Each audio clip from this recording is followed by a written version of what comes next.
नमो देव्यै महादेव्यै शिवायै सततं नमः। नमः प्रकृत्यै भद्रायै नियता प्रणता स्मताम्। त्वमेव माता च पिता त्वमेव विद्या द्रविणं त्वमेव सर्वं मम देव देवा नमस्करोमि प्रणमामि। नमस्कार, आप सबके समक्ष मैं उपस्थित हूं। आचार्य विक्रमादित्य चैनल है आचार्यवाणी, और आज हम उपस्थित हैं कन्या राशि वालों के लिए कैसा रहेगा समय जो है 11 मार्च से लेकर 20 मार्च तक का। कन्या राशि वालों, ग्रहों का परिवर्तन बड़ा विचित्र होने वाला है इन 10 दिनों में। शायद बहुत दिनों बाद इन 10 दिनों में एक साथ इतने सारे ग्रहों का परिवर्तन एक साथ देखने को मिलेगा। 12 मार्च को शुक्र बदल जाएंगे, 13 मार्च को मंगल बदल जाएंगे, 15 मार्च को सूर्य और बुध बदल जाएंगे। चंद्रमा तो रोज बदलते ही हैं हर दूसरे दिन। तो इन सब ग्रहों का परिवर्तन बड़ा फास्ट होने वाला है, उठापटक के योग बनने वाले हैं। तो आपको सबसे पहले दुस्वाभाविक स्थिति से बचने का प्रयास करना चाहिए।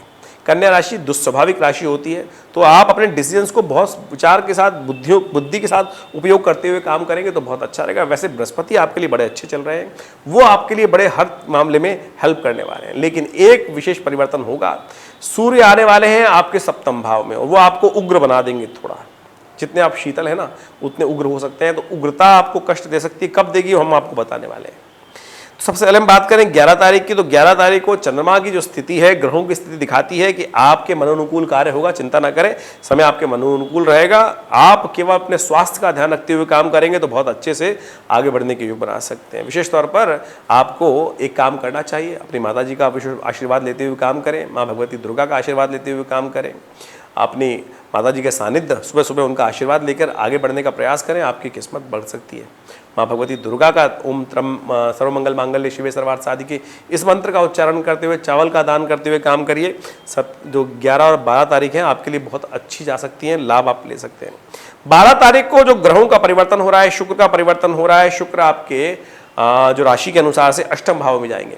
शुक्र अष्टम भाव में जाएंगे तो कहा जाता है कि विशेष तौर पर आपके जो ग्रहों के स्वामी के दृष्टिकोण से देखा है, भाग्येश हैं।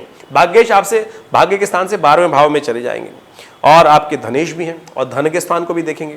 तो ये दोनों तरह से वृद्धि करने के योग बना सकते हैं। चंद्रमा वहीं सामने चल ही रहे हैं, तो कहीं ना कहीं एक तरह से बड़ा शुभ योग बन रहा है कि धन के आगमन की सूचना, पूर्व सूचना देने का समय दिखाई देता है। तो इसलिए यदि कहीं से उधार पैसे दे रखे हैं तो उसको लेने का समय सही है, तो उनको प्रयास करके उस क्षेत्र में काम करेंगे तो बहुत अच्छे से लाभ ले सकते हैं।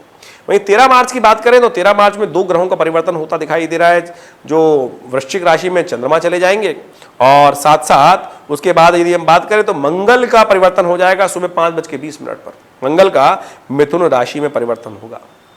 भाग्य से मिथुन निकलकर वो मिथुन राशि में जब दशम भाव में जाएंगे तो खासतौर पर उन्नति के योग बनाएंगे, आगे बढ़ने के योग बना सकते हैं, और साथ साथ आपके उत्साह को भी बढ़ाते दिखाई दे रहे हैं। चंद्रमा थोड़े क्षीण है, तो इसलिए चंद्रमा आपके साहस वाले स्थान में जाके क्षीण हो गए हैं, तो अपने मन को थोड़ा आश्वस्त रखते हुए काम करना पड़ेगा। इस चंद्रमा पर दृष्टि जो पड़ रही है वो विशेष तौर पर एक बड़े शुभ ग्रह की पड़ रही है, वो आपको लाभ दे सकता है। चंद्रमा पे बृहस्पति की दृष्टि है, वो आपके लिए बड़ी शुभ है और गजकेसरी योग बनाती है।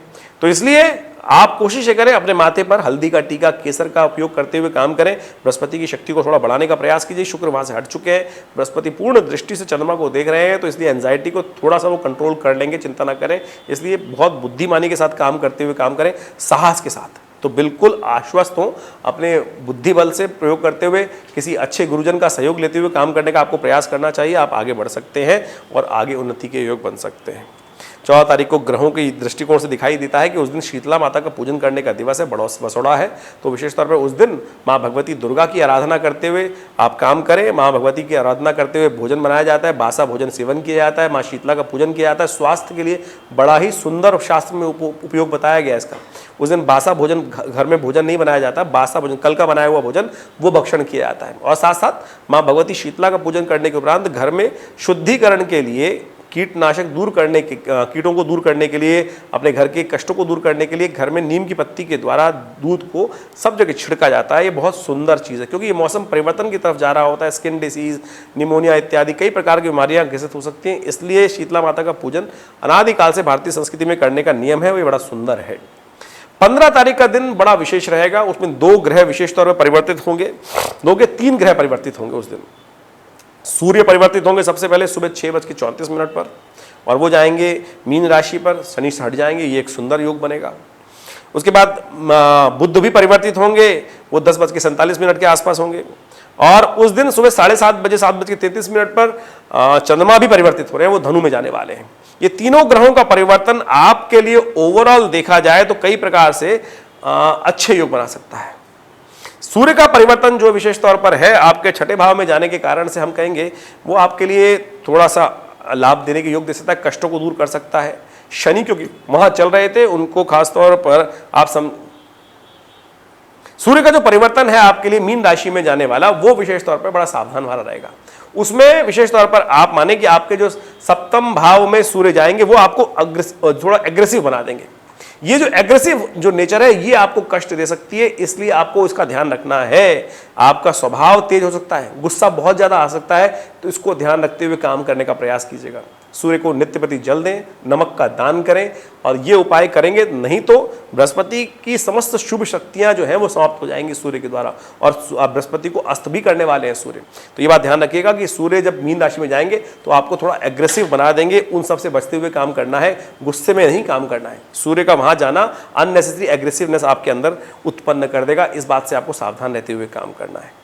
तो सूर्य का परिवर्तन आपको कष्ट में दे सकता है, तो इसलिए ध्यान रखते हुए काम करें। वहीं बुध का परिवर्तन जो है वहीं सामने आना, बुध अस्त है, वो भी क्षीण है, तो ऐसे में क्या करें? ऐसे में आप उपाय करें कि गौ सेवा करें, गाय को हरा चारा डाल दीजिए, गाय को पालक खिला दीजिए, उससे उन्नति होगी और व्यवसाय में उन्नति के योग बनाएंगे। नहीं तो बुध वैसे ही, बुध व्यवसाय के मालिक होते हैं, वो अस्त अवस्था में सूर्य के साथ चल रहे हैं, बृहस्पति के साथ आ गए हैं, सप्तम भाव में आ गए हैं, व्यवसाय वाले भाव में आ गए हैं, और 1 महीने 15-20 दिन वहां रुकेंगे, तो ये आपको अननेसेसरी लाभ में कहीं ना कहीं कमी ना कर दे। तो इन उपायों को करके आप इन सब चीज़ों को ठीक कर सकते हैं। और चंद्रमा का योग है वो ठीक है, कहीं ना कहीं आपको लाभ देने के योग बनाएगा, आगे बढ़ने के योग दे सकता है। तो इसी प्रकार से 17 मार्च को मकर में जो चंद्रमा का प्रवेश होगा पंचम भाव में, वो आपके लिए अच्छा रहेगा, आगे बढ़ने के योग देगा, बुद्धि सही दिशा में चलेगी, लेकिन सूर्य वहीं पर है, तो इस बात का ध्यान रखिएगा, गुस्सा नहीं करना है। ये 1 महीने तक सूर्य यहाँ रहेंगे, और जैसा हमने अभी आपको बताया कि बृहस्पति को अस्त भी कर देंगे, तो आप केवल मन को शांत रखते हुए ज्ञान मुद्रा का अभ्यास कीजिए। ये बहुत दिव्य मुद्रा है। आचार्य केशव देव, मेरे पिता आचार्य श्री केशव देव जी ने इस मुद्रा पे बहुत विशेष वर्णन किया, किसके ऊपर करीब 15-20 किताबें भी लिखी हैं।